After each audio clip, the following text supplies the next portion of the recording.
प्रदेश के मुखिया योगी आदित्यनाथ अपना संबोधन दे रहे हैं, क्या कुछ कह रहे हैं सुनिए जरा। मंत्री जी ने उत्तर प्रदेश के मुख्यमंत्री के रूप में कार्य करते हुए भी और उत्तर प्रदेश सरकार और संगठन के विभिन्न दायित्वों का निर्वहन करते हुए श्री राम जन्मभूमि आंदोलन में उनकी प्रत्यक्ष भूमिका रही है और इसीलिए आज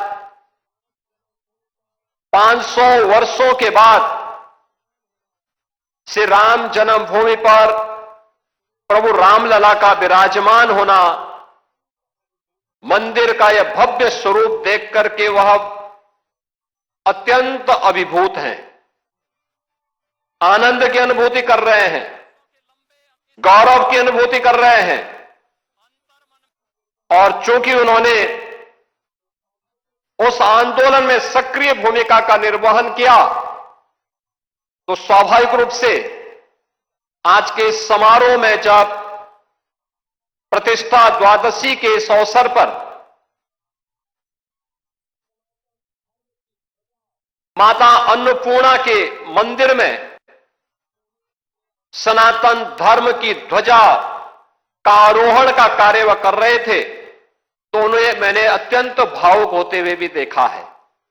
मैं इस अवसर पर उनकी उपस्थिति के लिए उनका उत्तर प्रदेश सरकार की ओर से और उत्तर प्रदेश के वासियों की ओर से, उत्तर प्रदेश की जनता जनार्दन और सेवी राम भक्तों की ओर से हृदय से अभिनंदन करता हूं। बहन और भाइयों, स्वतंत्र भारत के बाद श्री राम जन्मभूमि आंदोलन के अनेक पड़ाव अयोध्या ने देखे हैं। अयोध्या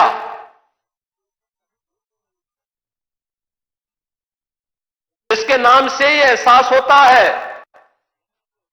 कि यहां कभी युद्ध नहीं हुआ,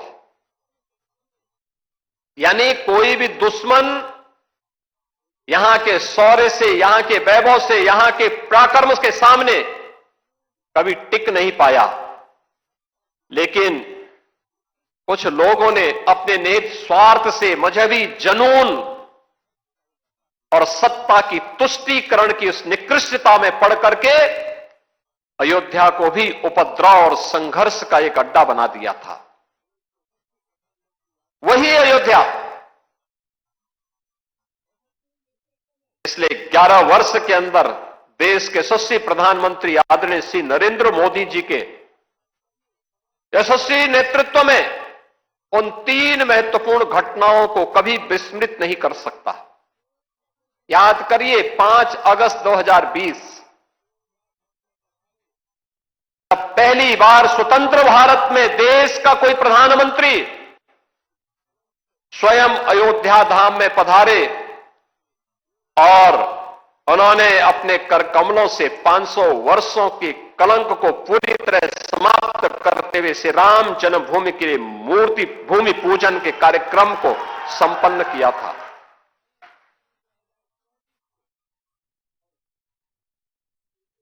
दूसरी तिथि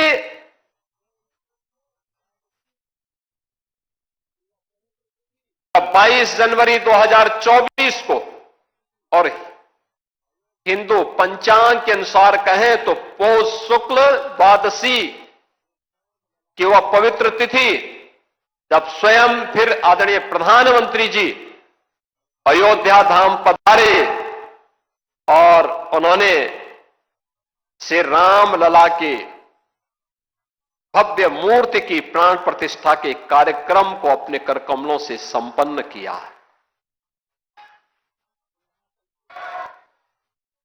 तीसरा,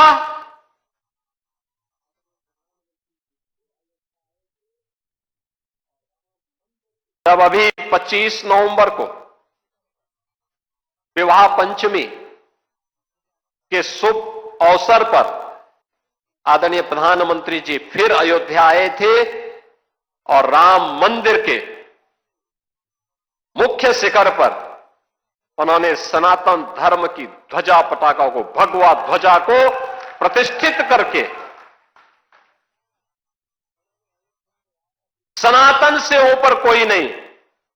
इस सनातन की ध्वजा पताका हमेशा दिग दिगंत तक ऐसे ही गूंजती रहेगी और ऐसे ही दिखाई देगी। इस उद्घोष के साथ उन्होंने अयोध्या में आकर के पूरे देश और पूरी दुनिया को एक संदेश दिया।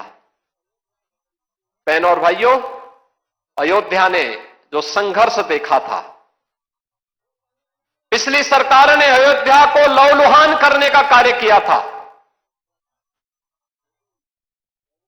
इस अयोध्या में कभी संघर्ष नहीं होते थे, उस अयोध्या को लहूलुहान करने वाले लोग, उस अयोध्या में जिनके शासन में आतंकी हमले होकर के अयोध्या को लहूलुहान करने का प्रयास हुआ था, लेकिन प्रभु की कृपा और बजरंगबली जहां की रक्षा स्वयं कर रहे हो, वहां तो भूत पिशाच से निकट नहीं आवे महावीर जब।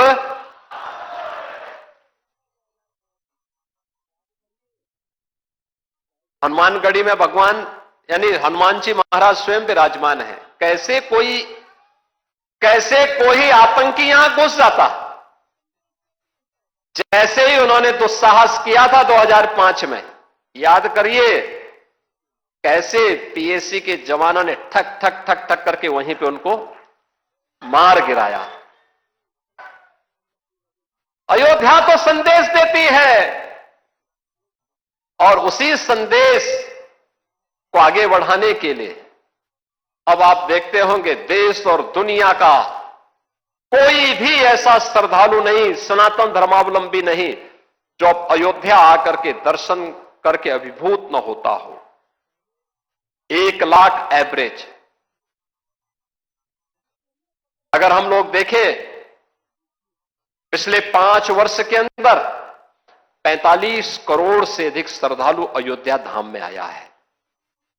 जहां पर पहले कुछ लाखों में लोग आते थे। याद करिए 17 के पहले न बिजली थी, न पानी थी, न स्वच्छता थी, न सड़क थी, न कनेक्टिविटी थी, कोई सुविधा नहीं थी, सुरक्षा की भी व्यवस्था नहीं थी, और कोई जय श्री राम बोलता था तो उस पर लाठी जरूर पड़ जाते थे, गिरफ्तारियां हो जाती थी। आज तो आप देश में जाइए, राम राम बोलिए, जय श्री राम बोलिए, और अब तो भारत सरकार की योजना भी जी राम जी के नाम पर ही आ गई है, जो रोजगार की सबसे बड़ी स्कीम बनने जा रही है। कोई भी बेरोजगार व्यक्ति जब आएगा और कहेगा कि मुझे रोजगार चाहिए अपनी ग्राम पंचायत में, साल में 125 दिन का रोजगार की गारंटी उसको उसके गांव में मिल जाएगी, तो जी राम जी हो गया। बहनों और भाइयों, अयोध्या आज दुनिया की पहली सोलर सिटी, भारत की पहली सोलर सिटी के रूप में अयोध्या आ गई है। सूर्यवंश की राजधानी, पहली सोलर सिटी।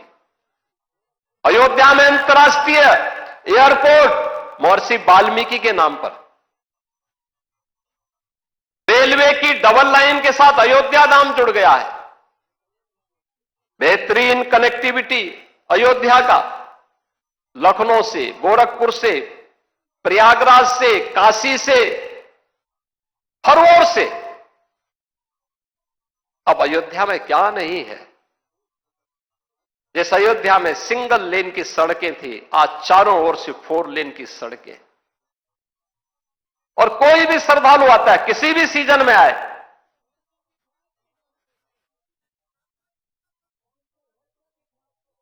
आराम से दर्शन करता है, अभिभूत होकर के, मस्त होकर के फिर जाता है, अभिभूत होता है। और हमारी पीढ़ी सचमुच सौभाग्यशाली है।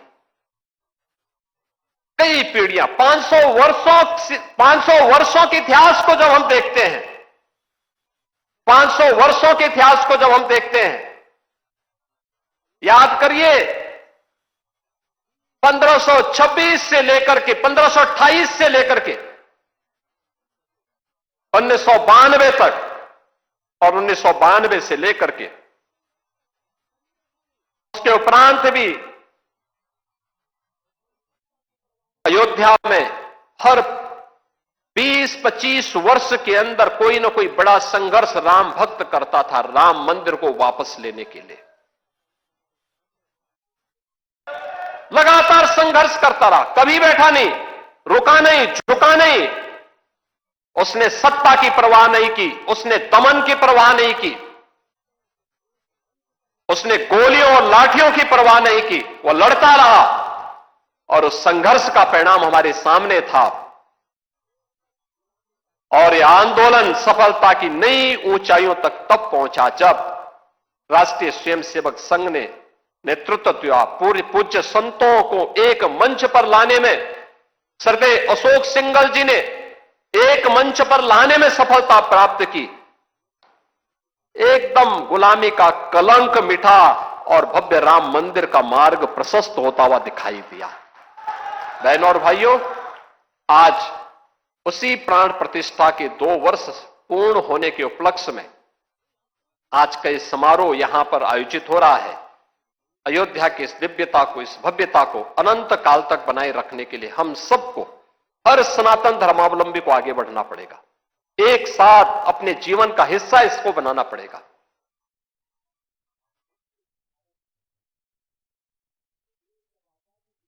यात्रा की विराम नहीं, ये नई यात्रा की शुरुआत है। विरासत पर गौरव की अनुभूति करते हुए विकास के नित नए प्रतिमान को स्थापित करना। और इसी के लिए प्रधानमंत्री जी ने हर भारतवासियों के सामने विकसित भारत की एक संकल्पना दी है। यह देश जब आजादी के 100 वर्ष पूरा करेगा, हर भारतवासी के सामने एक संकल्प होना चाहिए। और वो संकल्प होना चाहिए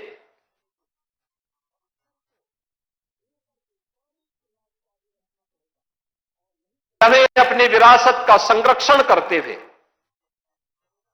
अपने स्तर पर जिस क्षेत्र में हम हैं, जिस फील्ड में हम काम कर रहे हैं, वहां उत्कृष्टतम कार्य करके दिखाना है। अपने देश के लिए, सनातन धर्म की ध्वजा पताका को ऊपर उठाने के लिए हम सबको मिलकर के सामूहिक प्रयास को आगे बढ़ाना पड़ेगा। और यही प्रयास भारत को दुनिया की एक बड़ी ताकत के रूप में स्थापित करेगा। प्राण प्रतिष्ठा द्वादशी के अवसर पर मैं एक बार फिर से सभी राम भक्तों को बधाई देता हूं। आज के समारोह के मुख्य अतिथि माननीय रक्षा मंत्री जी का हृदय से अभिनंदन करता हूं। आप सबके प्रति भी हृदय से अपनी शुभकामनाएं देते हुए प्रभु से यही प्रार्थना करता हूं कि वो आपके जीवन में, कल वर्ष 2026 का पहला दिन है। 2026 अंग्रेजी तिथि का जो वर्ष प्रारंभ हो रहा है, यह पूरा वर्ष आपके जीवन में शुभ और मंगलकारी हो, इस विश्वास के साथ आप सबके प्रति मेरी मंगलमय शुभकामनाएं हैं। धन्यवाद। जय हिंद, जय जय श्री राम।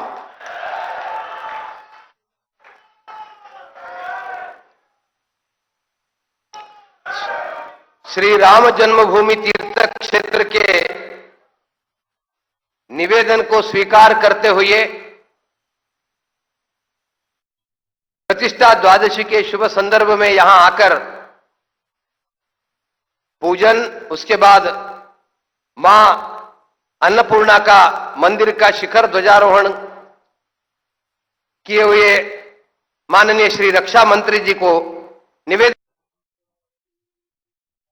प्रदान करें।